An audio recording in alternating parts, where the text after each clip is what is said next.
Vous avez remarqué, dans cet évangile, l'insistance qu'il fait sur les hypocrites. Les hypocrites. Pourquoi? Parce que sans doute que l'hypocrisie guette aussi les croyants. Les croyants, même quand ils font l'aumône, même quand ils prient, même quand ils jeûnent. L'hypocrisie, ça consiste à cacher son vrai visage pour le faire apparaître mieux qu'il n'est. Voilà pourquoi, pendant ce carême, nous sommes invités à enlever notre masque et ne pas avoir peur d'apparaître tel que nous sommes devant notre Père du ciel, qui nous voit dans le secret. Et il nous voit tels que nous sommes, avec nos limites, nos faiblesses, nos défaillances. Et ce qu'il y a de formidable avec notre Dieu, c'est que lui, avec nos limites et nos faiblesses, il est capable de faire des merveilles, comme nous allons le découvrir à travers cette petite histoire des cruches. Un porteur d'eau transportait 2 cruches suspendues aux extrémités d'une pièce de bois reposant sur ses épaules.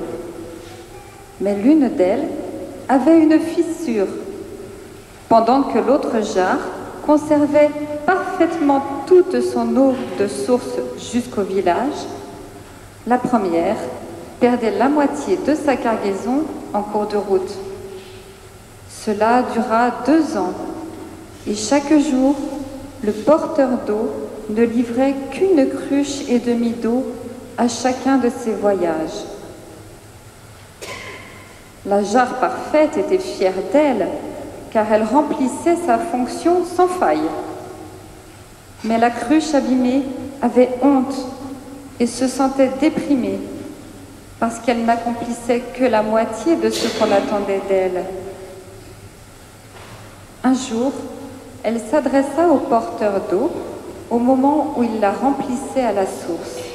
« Je me sens coupable et je te prie de m'excuser. »« De quoi as-tu honte ?»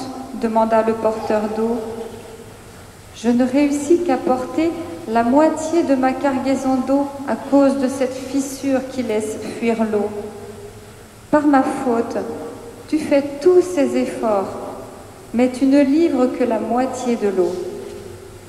Tu n'obtiens pas le fruit de tes efforts à cause de moi. » Le porteur d'eau, touché de cette confession, lui répondit : « Ne songe plus à ça. Et pendant que nous retournerons à la maison, regarde les fleurs magnifiques au bord du chemin. » Sur la route, la vieille jarre vit de très jolies fleurs baignées de soleil, et cela lui mit la joie au cœur. Mais elle se sentait toujours aussi coupable, parce qu'elle avait encore perdu la moitié de son eau. Le porteur d'eau dit alors à la cruche : « T'es-tu rendu compte qu'il n'y avait de belles fleurs que de ton côté du chemin, et presque aucune de l'autre côté ? J'ai toujours su que tu perdais de l'eau, et j'en ai tiré parti. J'ai semé des fleurs de ton côté, et toi, tu les arrosais pendant le parcours. Sans toi, jamais je n'aurais pu obtenir des fleurs aussi fraîches et gracieuses. » Nous avons tous des éclats, des blessures, des défauts. Nous sommes tous des jarres abîmées.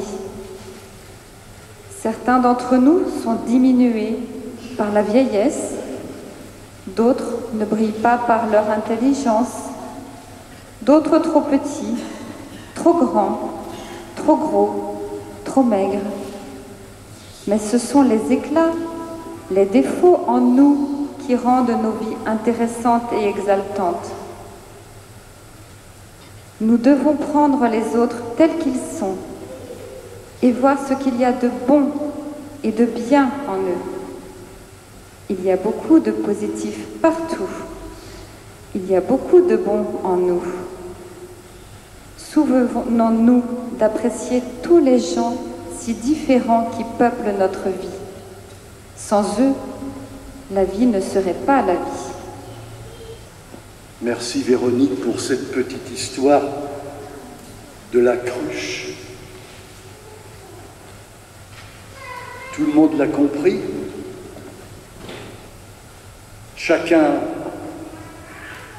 a quelque chose de ressemblant avec la cruche fissurée.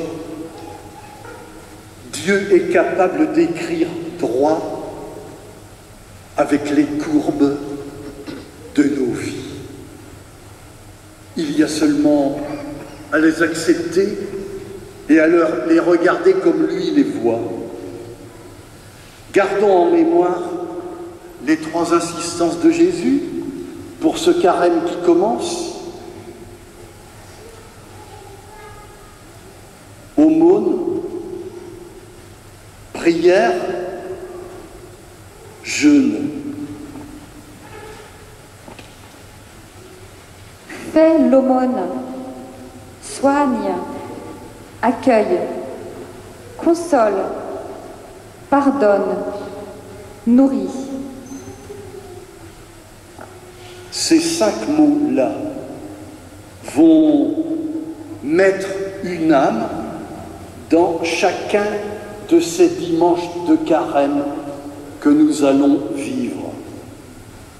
Soigne, prie, prie. Prie, découvre le Dieu de miséricorde. Et pour nous aider à prier pendant ce temps de carême, l'Église vous propose ce petit numéro de Prions en Église. Il va aussi nous servir pour les rencontres de carême sur les quartiers. Aumône, prière, jeûne. Jeûne cherche une vie sobre. Une vie sobre, c'est combattre les addictions, combattre les excès, les gaspillages, retrouver le respect de notre planète,